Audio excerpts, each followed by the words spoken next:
Also, I'm saying this just so I've got it here in writing. On the 11th of the 11th, 2020, Skillshare still haven't given me my fucking refund, and I've heard that they're really bad for this. And I've got a theory that Skillshare, because there's a 7-day refund policy, and I can't help that it's taken about a full day for them to reply to any of my customer service emails. So I'm wondering if they're just trying to like run out the clock. Oh But wow. What did what but what what did you get through Skillshare? Like, did you get their like trial or whatever? yeah, because every YouTuber is sponsored by them, I thought, yeah, let's try a free trial and see what it was like. Yeah. And honestly, nothing that you can't get on YouTube with a quick Google search. Sure. Um, That was kind of my impression too. And even if yeah, even if the Skillshare stuff was slightly more organized, it really wouldn't be worth the money, because if you put your mind yeah, to it, you probably could just Google whatever. for sure. And Yeah. the customer service so far has been utter Oh, wank. that's no good. So like, yeah. Um, what's up, guys? It's your boy Andrew, and your boy Gabriel, and this is the Limey and the Yank. Hi. So you fellas have got a new president elect, although I believe not officially yet in the eyes of the law, but really. Well, the not officially part is always the case. So in 2016, Donald Trump was called as the president of the United States on election night. And right now, every state except Nevada, not maybe not every state, every outstanding swing state except Nevada has 99% of their votes reported. On election night 2016, I think none of them did. So this is always the way that it happens. The states report in county by county the vote totals, and when it's mathematically impossible, based on what geographic areas the votes are coming from, for the loser to catch up to the winner, they call the election, and the president is projected, the candidate is projected to win, and the projection, or excuse me, the result is a projection pretty much until January or late December, when the election is officially certified, when the Electoral College meets and casts their votes for president. Until then, the winner is just the projected winner. Donald Trump was the projected winner in 2016. Barack Obama was the projected winner in 2012. He was the projected winner in 2008. This is always the way it happens. So there's nothing unusual here. The only unusual thing is that it's taken so long. What happens in every election on election night has taken about a week. Maybe less I than that, a assume few that's days. because of the quarantine, right? And a lot Yeah, of it's people because of the give volume mail of, ballots. for sure, it's because of the volume of mail-in ballots, which I have to say, putting aside the Trump campaign's scam to raise money to cover their election debts by making up false accusations of voter fraud and all that, this election, considering how quickly the states had to adapt to a brand new volume of a kind of voting that they've rarely done, this was an incredibly well executed, well conducted election under very difficult circumstances. I'm actually really proud of us, and I haven't been proud of us in a long time. But that was really good, and I would have said so and did say so when I was assuming that Trump was going to win the election. But so it's, regardless of the winner, this is a very I think it was a pretty good accomplishment for us in terms of how it was conducted. Yeah, as it was going along, I also thought that Trump was going to win because at that point in time there was so much like he was ahead everywhere, and then I thought about no, because someone pointed out no, but the mail order ballots really do matter, Mm-hmm. and then I went, oh yeah, because the chances are that most of those mail order ballots will be Biden because he advised people to mail in, whereas Trump said don't mail in, go to the Mm-hmm. polls. So like yeah, it does make sense that when Sure. those mail ballots come in, you get a big increase for Biden. But at the time, I thought that Donald Trump had.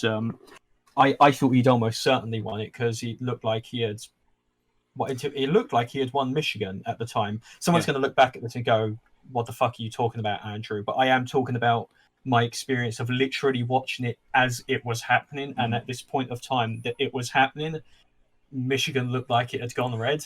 Yeah, so So on election night, the votes that were reported in gave Trump a substantial lead. Now, we were told to be careful about this. We were told well in advance there could be what they called a red mirage, where exactly what happened, where all of Trump's votes came in on election day because all the Trump voters voted in person, but then most of the Biden voters voted by mail, and the mail-in ballots were going to be the last ones to be counted. So it might end up looking, we were told well in advance, that it might end up looking like Trump had this big lead, and then that lead would evaporate literally overnight as they got to the mail-in ballots. I was skeptical that that was going to happen because I didn't think that I didn't think the Trump people, maybe I'm just incredibly naive. I didn't think the Trump people believed him, like really believed him. I thought they were just kind of gave lip service to what he said, but I thought they were going to vote by mail just like everybody else. Like, why wouldn't you take advantage of that? But they didn't, and here we are. So before we move into like our main topic, because believe it or not, guys, this isn't what we're here to talk about today. We just, given what we're going to talk about, and given what just happened, we can't not bring it up. But what I'd like to know before we do sort of move along, were you surprised by the outcome of this particular election? I was surprised. I wasn't incredibly surprised that Biden won. I wouldn't have been incredibly surprised if Trump had won. The margins of victory were so close in all the different states, and there were so many paths to victory. It was impossible for me to determine what was going to go where. I had a feeling that those huge leads that Biden had in the swing states weren't really leads. So I had a feeling it was going to be close. I thought it was going to be my money was on it being a repeat of the 2016 election, which it was. It just went the other way, and I thought it was going to go the same way.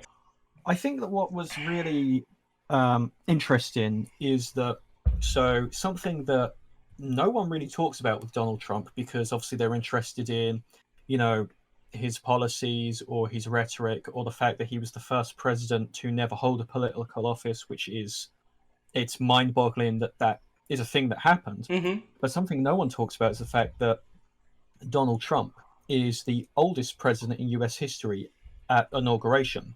He will now be overtaken by Biden, who will be the new oldest in history. Mm-hmm. And there was a point where we look at these two men and we go, regardless of who wins, we've got a very good chance that another president will die in office. Which brings us to the main topic of today, which is all about presidents dying in office and Stephen Sondheim's play and musical, Assassins. So, Stephen Sondheim is a musical theatre composer who, if you don't know, you certainly know his work. He's generally considered to be the greatest of all time, really, or at the very least, the greatest of this, century. Work includes A Funny Thing Happened on the Way to the Forum, Company, Follies, A Little Night Music, Sweeney Todd, Merrily We Roll Along, and West Side Story. Now, in the 80s, he worked on a show called Assassins. It premiered off-Broadway, which means it was in New York, but it wasn't on Broadway itself. And it was absolutely shit-panned. It was called Disgusting, Vile Filth. Whoa, really? They hated it. Wow. Everyone working on it said, and I know this because I own the script of it, because this is quite cathartic to me, because we're in November right now, and had the pandemic not struck, my production of Assassins likely would have gone on stage around this time. I was meant to do a community theatre version of Assassins, and I was just waiting on confirmation from the theatre company that they would let me do it. And if they had said yes, and the plague hadn't hit, it would have been about now. So I've got the script, and the script has John Weidman's, who wrote the book, and the book is the script, and then like the music and lyrics and that are not considered the book. But he wrote the book of it, and he said they hated it. They called it vile, disgusting filth, but we knew we had made something good. Everyone working on it was proud of it and went, this was good.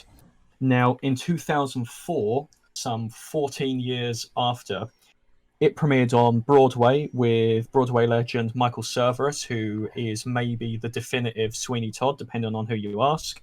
And it got rave reviews. It won 5 Tony Awards, which is the Broadway equivalent to the Oscars, including Best Revival of a Musical. Wow. In that 14 years, it went from shit-panned to critically acclaimed. Now, you saw the Broadway version, but the Broadway version is not that different. It's different in how it is staged, and the costumes are a bit different, but it's the same show. There are minor differences that I'll get into that are, interesting later, but it's the same show. And I was like, a couple months ago, I was like, Gabriel, you have to. You're so politically minded and you're so artistically minded. You have to. Yeah. Please watch it. So you saw a bootleg of the Broadway version, and I gave you the cast recording, which was all of the songs, pretty much the entire thing, to be fair. It was just in audio form. What did you think of it? So I loved it. It was I think that it captured, as well as you can, in the best way possible, the weirdness of American presidential assassins throughout history.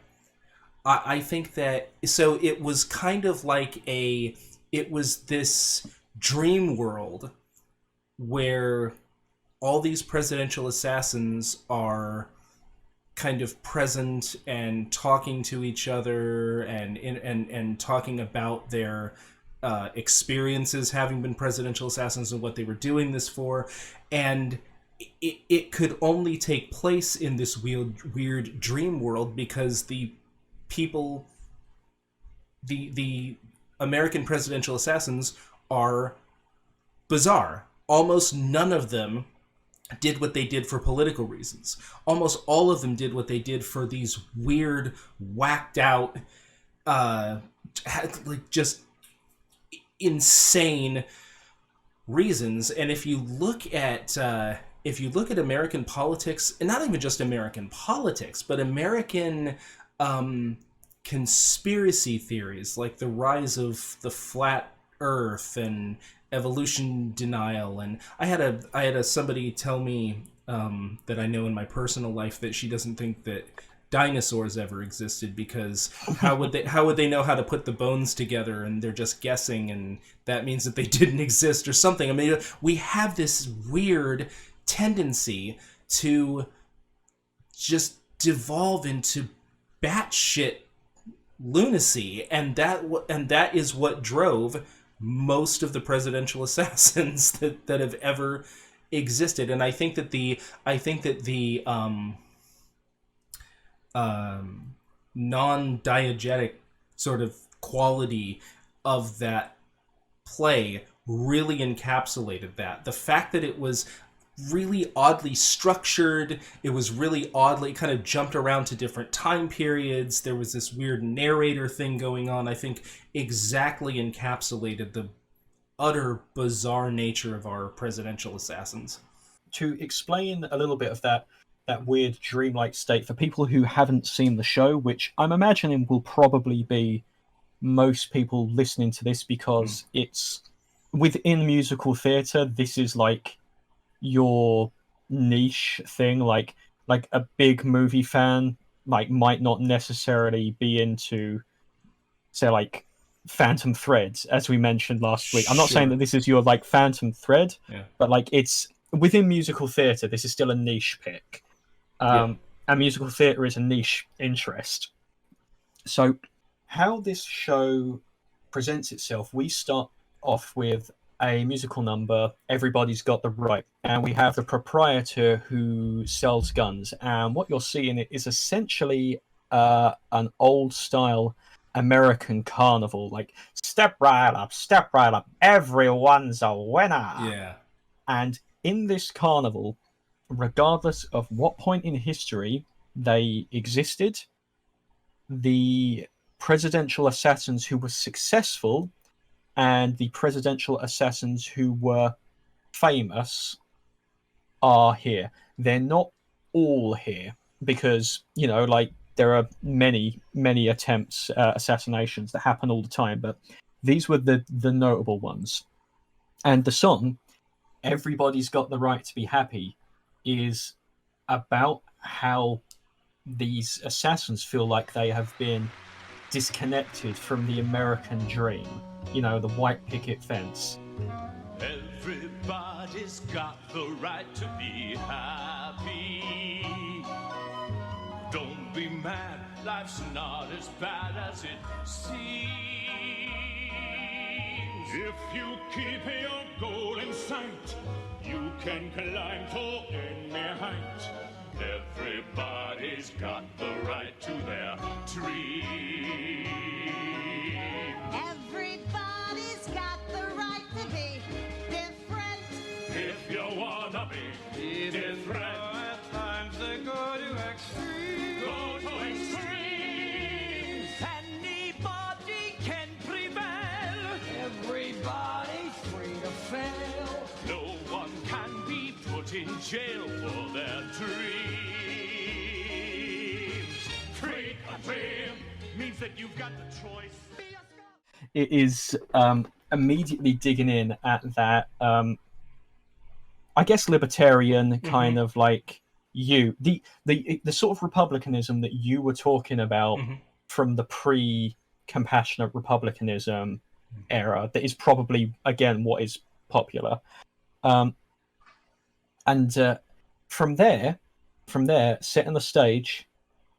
It just jumps all over the fucking place. These assassins, they're sitting in a bar, they're sitting on a park bench, they're chatting, they're talking about different things, like their motivations that could lead them to doing it. And it's almost like they then disappear through a wormhole almost and go to the point in time in which they were an assassin. So, like you said, most of these guys didn't even have really much political motivation. And the thing that's really weird about this show, right, is this show is really, really historically accurate. Yeah. To the point where there are some lyrics later in the show that are literally lifted from actual quotes and poetry written by the assassins. Yeah. So I figured, you know, let's start with John Wilkes Booth. After the opening song, they all fire their guns, and then John Wilkes Booth is the only man left on stage, and he says something to the effect of, "I believe that's my cue." And then he fires a shot, and we are in that shed that he hides in after he shot Abraham Lincoln. I again, I have to go back to like the carnival atmosphere where the ones that were successful, they got a sort of a ding, like they had hit the mark or whatever. I really liked that. I liked how this was just like, in fact, when you were reciting those the lyrics to the song, you're right that it sort of encapsulated that libertarian spirit that what was it? If you have a goal, you can reach to any height or whatever. It was goal people in sight. You can climb to any height. to any height. Yeah, and that's what we're told we can do in our lives, and in most people's lives in America, I think that's a lie. You know, it's I think Sondheim thinks it's a lie as well. yeah. And so this was kind of a means by which though they didn't really. It was a means by which they felt like they could take control of their lives by trying to kill the president. What was that line where little Doogie Howser in the thing said, like, you could do this, that, and the other thing, or you could kill the president, or something? It was like really mundane things, or that you could take out a president or something. Yeah, like Giuseppe Zangara, who is the Italian immigrant who attempted to assassinate Franklin D. Roosevelt, but Yeah. instead accidentally assassinated Anton Cermak, who was the mayor of Chicago, I think. And he had this pain in his stomach that wouldn't go away. And John Wilkes Booth is saying to him, Oh, yeah? I give up water. No. I give up sports. No. I quit my work. No good. I never attend it. No good. I can't pay this show. No good. Nothing. No good. Nothing. No. Have you considered shooting Franklin Roosevelt? You think that's good? They couldn't. That's it. That's the one. And that's really what, I mean, that really was kind of the long and the short of it for a lot of these people. With Booth, it was a little bit different because he actually had a personal political stake in what he was doing. But yeah, and I really want to get into Booth, actually, Sure. because he's has the first solo song. yeah. And I think that his song really does a number on the audience, because it does such a good job at getting you on his side. Smear my name, say I did it for the fame. What I did was kill the man who killed my country.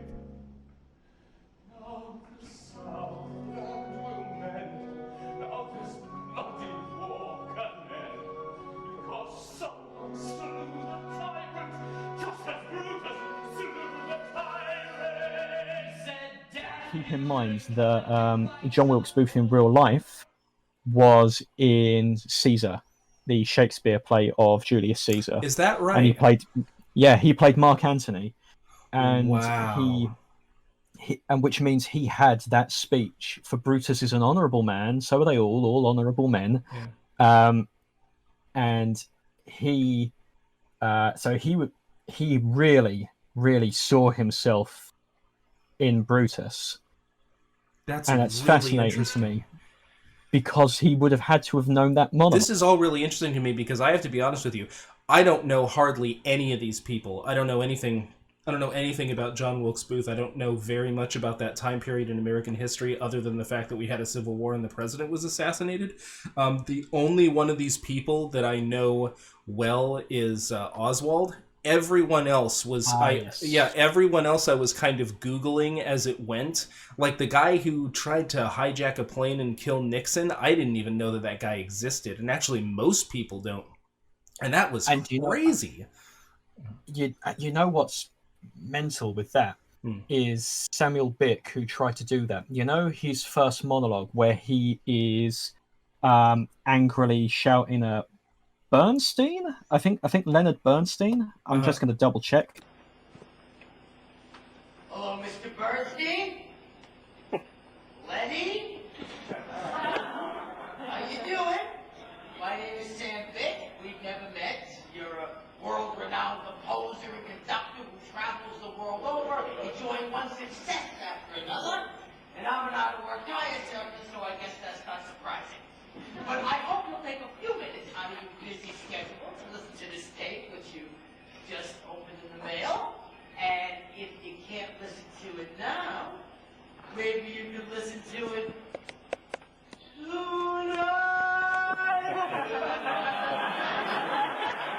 I love that song! What a melody and what a sentiment! Tonight, I'll meet my love tonight. Here's what's really, I think, creepy about that. Not only was that a thing, but Stephen Sondheim knew Leonard Bernstein. They made West Side Story together.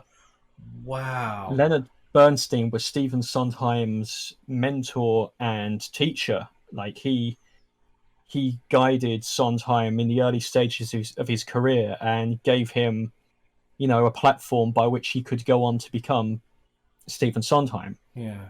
So when you hear that monologue, that is in a show where you're seeing a real thing that guy actually said, obviously not in those words, but actually said to a real person that composer knew personally. Wow.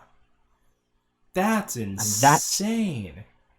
Terrifying. Yeah. No kidding. Holy shit. Yeah, they do such a good job, I think, with Booth in like the way that music climbs. How the bruises may never be healed. How the wounds are forever. How we gave up the field, but you still wouldn't yield. How the Union can never recover from that vulgar, iron-minded nigger lover. Never.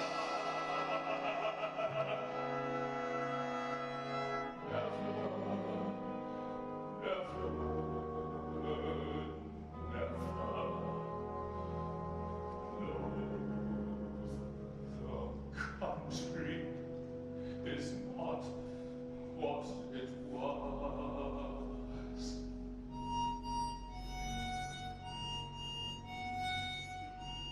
But it literally it used its music to build all the way up to John Wilkes Booth just dropping a massive N-bomb, and you go, oh wait, this guy's fucking racist. Yep. As shit. Yeah. It was sort of similar to it was as you mention it. Now that I'm remembering my experience of watching that part, I get exactly what you're saying. It kind of reminded me of Starship Troopers when Oh yeah. when I was a teenager and I was like, yeah, fuck these bugs and this is awesome. And then Doogie Howser walks out wearing an SS Gestapo uniform and I was like, oh shit. What you get taken in by the problem. Yeah, anyway. Yeah, that was very good. That was very good. Yeah. And then like it finishing. So if you must let my body turn to dust, let it mingle with the ashes of the country. Let them curse me to hell, leave it to history to tell what I did. I did well, and I did it for my country. Let them cry, dirty traitor. They will understand it later. I've seen Victor Garber do it in clips, and I've seen Michael Cerveris do that scene in clips, and they have never played it like an evil villain. They have always played it like a man who is deeply convicted and believes that he's the good guy. I remember I was watching this for the first time and I'm like, Jesus. Because I became aware of this show because I had an audition for it. It didn't end up happening. Yeah.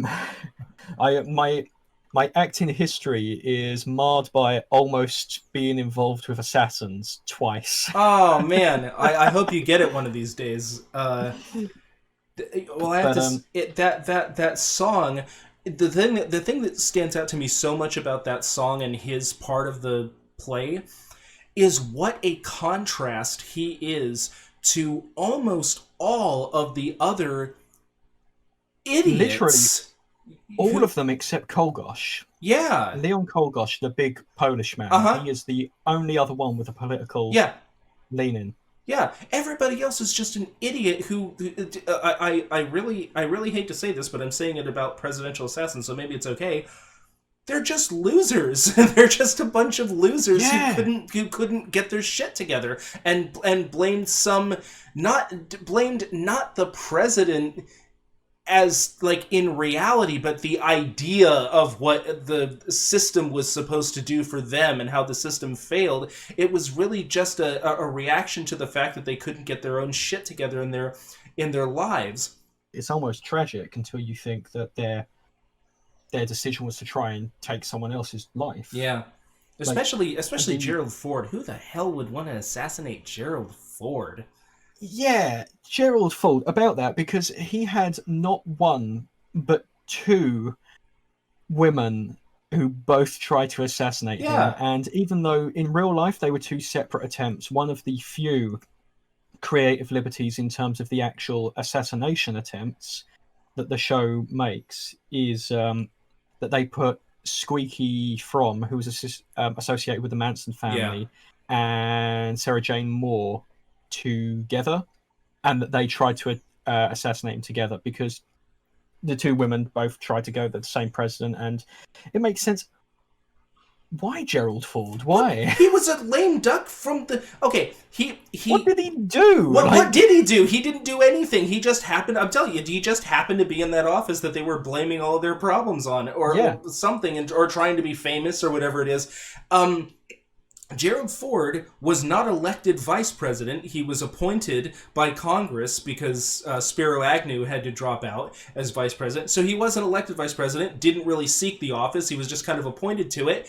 And he wasn't elected president either. He just took over after Nixon left, the poor schlub. So what are you trying to assassinate? He's not even going to run again. Holy shit. He was just there. Yeah. That's crazy.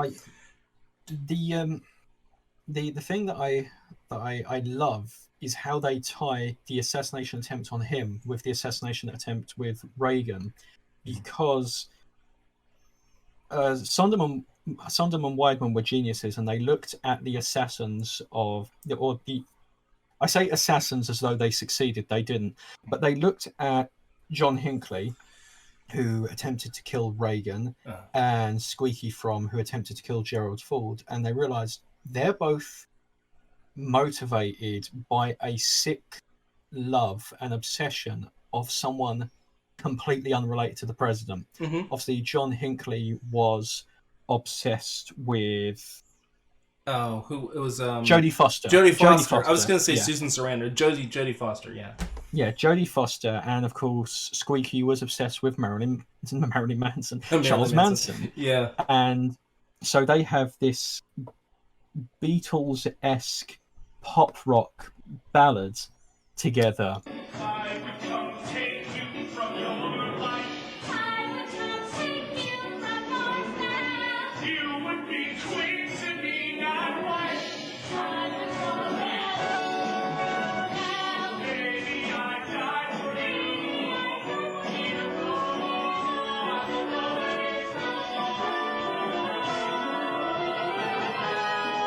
am unworthy of your love. Tony Carr. I am unworthy of your love. And it almost sounds like a duet love song to each other. Yeah. But of course, when you know what's going on, you see it in context. They're not talking to each other. They are not even interested in each other. They are singing about the object of their sick desires that motivates them to go and try and kill a president. And I sound like a fanboy here, but I love that decision. I love that decision to fit in like a pop love ballad and tie it to these nutters. Yeah, absolutely. No, it was really good. I liked that too. And it was very telling again about, as we're talking about this and I'm thinking about these people, both in real life and in the show, my thoughts are being drawn to other things like the Las Vegas shooter or the Columbine killers or whatnot. People who think that there's something in American culture.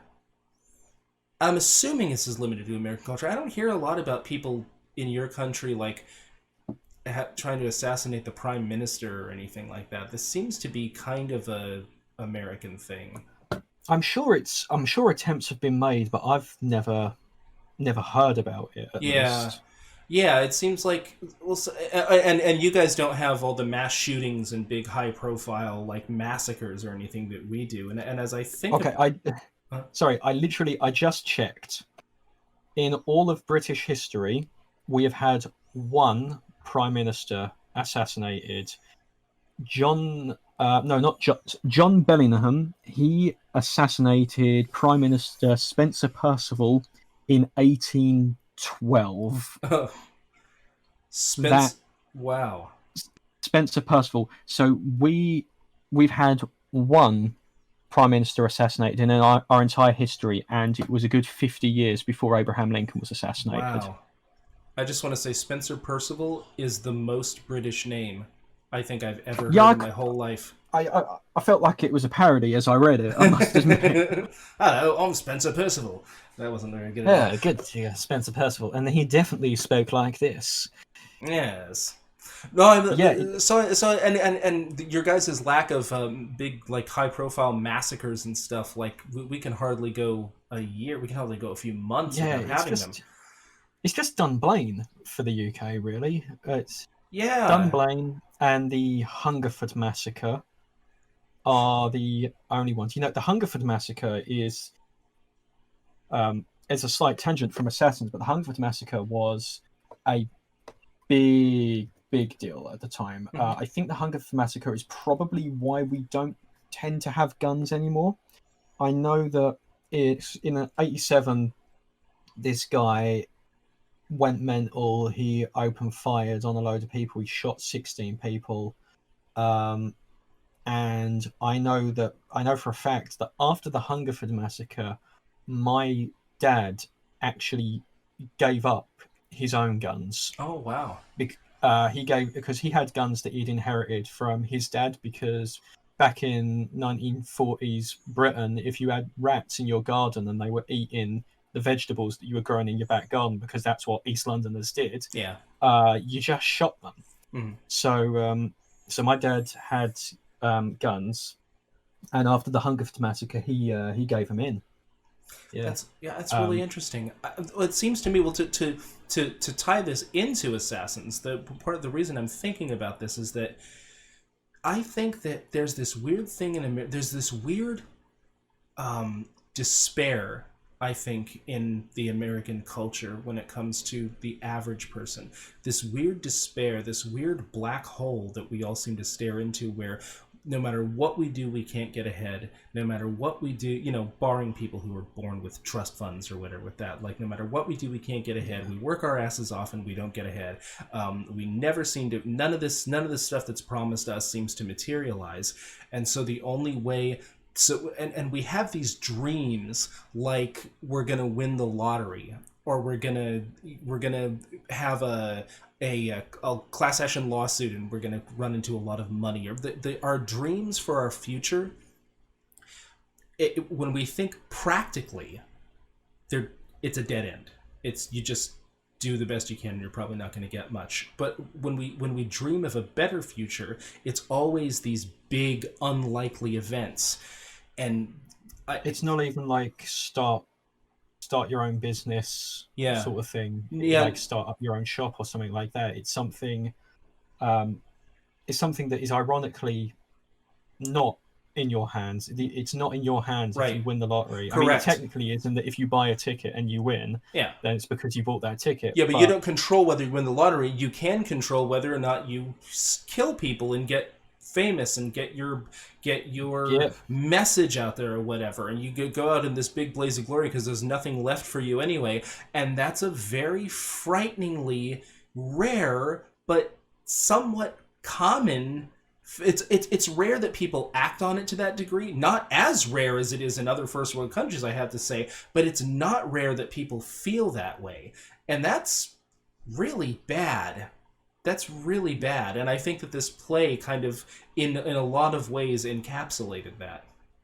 Well, this is one of the big differences, right, between the original version and the Broadway version. There are two differences.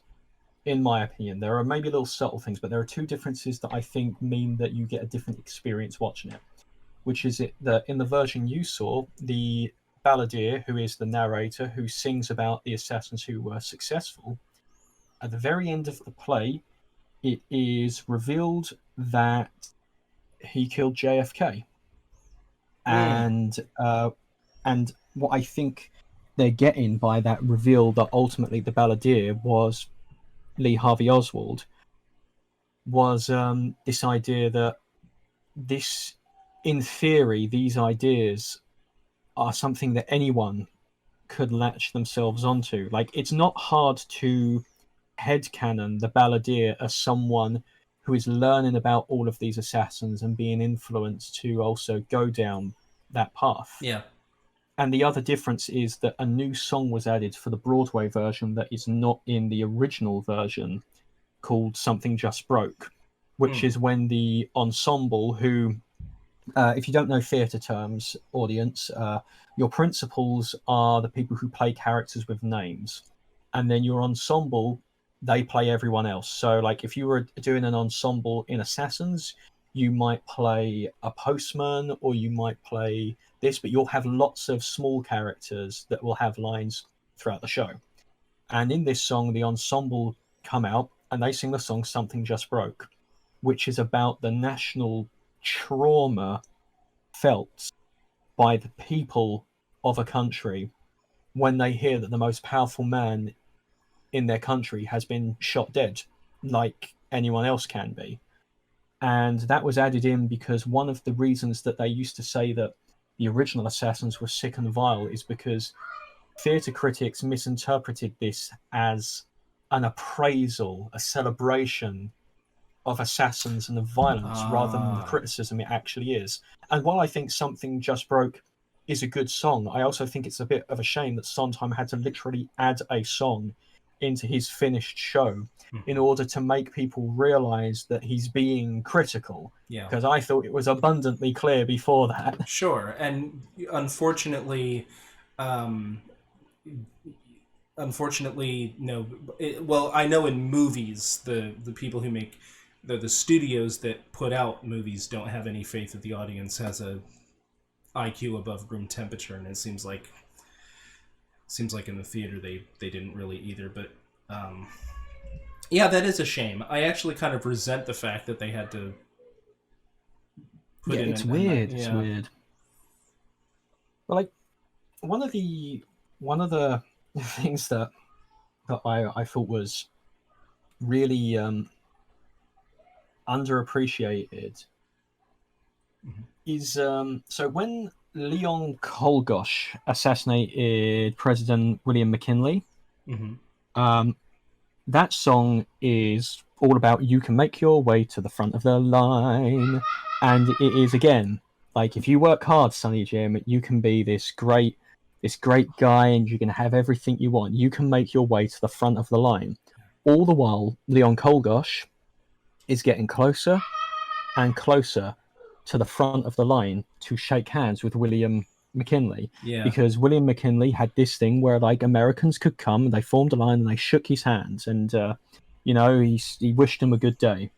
And of course, when Leon Kolgosh got to the front of the line, he just fucking shot him. Yeah. But aside from the obvious symbolism and the parallel and the musical genius of having that metaphor of the line not only being the tool that he used to kill McKinley, but also kind of his motivating factor, his frustration, because he was an anarchist. Yeah. His frustration that he can't get to the front of the line that is America. I've got to say, in hindsight, maybe don't have the president shaking hands with a line of people. That sounds like he might get assassinated. I know it's all well and good me saying this after the fact, but I also feel a little bit like this with JFK. Maybe don't have the president driving around at 11 miles an hour in the middle of a giant city with buildings that you didn't clear for snipers in an open convertible. Yeah, how about you don't do that? Probably a bad idea. Jesus. I guess they were just like more naive then, because I know it's never happened since, and like the president's limos have always been basically armored tanks. Yeah. Ever since, but I've got to say, I like to think that if I were working security that day, that maybe I would have gone, this is a bit sus.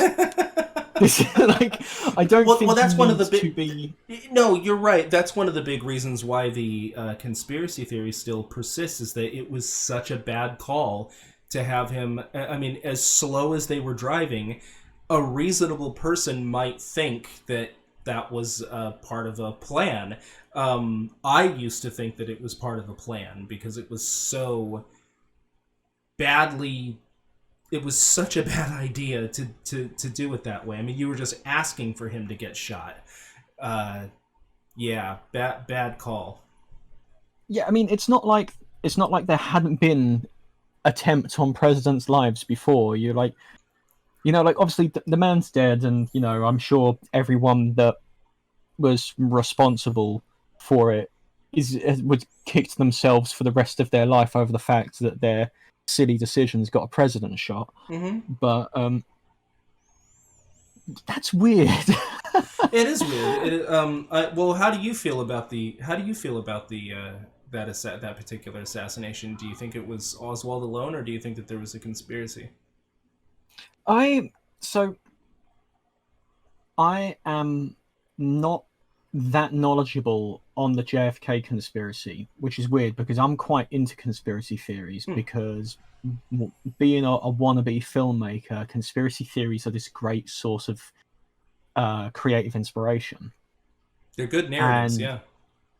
yeah, like now the impression that I got from that assassination, because apparently the president, like the president's team, were so afraid of people thinking that it was an inside job that they did weird things in like covering up documents and like actually covering up things that would imply that they were responsible for it, because they didn't want people to think they were responsible for it. Yeah. Because they weren't. Yeah. But the problem is that because they've done that, now it looks like it they looks are. like they are. Yep. That's true, and you'll find that's often the case, not even just in assassinations, but in like natural disasters or Hurricane Katrina. There was a lot of that where people were trying. You had a Republican president and a democratically run city, and so everybody was trying to absolve themselves of liability down the road, or at least face saving stuff. You find that happens a lot. So, speaking of people who were just weirdos, Giuseppe Zangara, the Italian immigrant who wanted to end the pain in his stomach, so he went down to Miami to kill Roosevelt, who was not the president at the time, was the president-elect. There's a song, How I Saved Roosevelt, where all these people are talking about how it was just so lucky that they were there, that they pushed the gun out of the guy's hand, and they pulled him out of the line, and they've all got stories that all conflict. This was real. So what I'm going to put in the clips, but there's like news footage from the time where there's like little old ladies been like, and then I pushed him out of the way, and they're like all jumping on it to be like, I saved Roosevelt. Like, I love that was a real thing that happened. My first thought was to get it. I knew he was shooting at the president, so my first thought was to get the pistol up in the air so he wouldn't hurt any of the bystanders.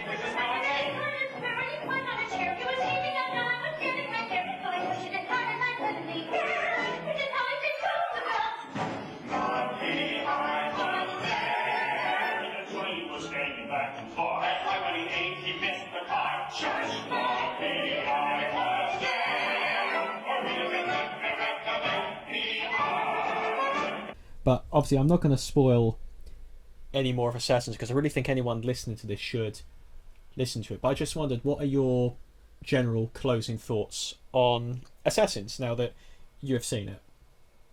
So I can really only harken back to what I said in the beginning, which was that I think that the kind of bizarre nature of American presidential assassins was perfectly encapsulated by the kind of carnival weird atmosphere sort of fantasy world atmosphere of that. I thought that captured that really well.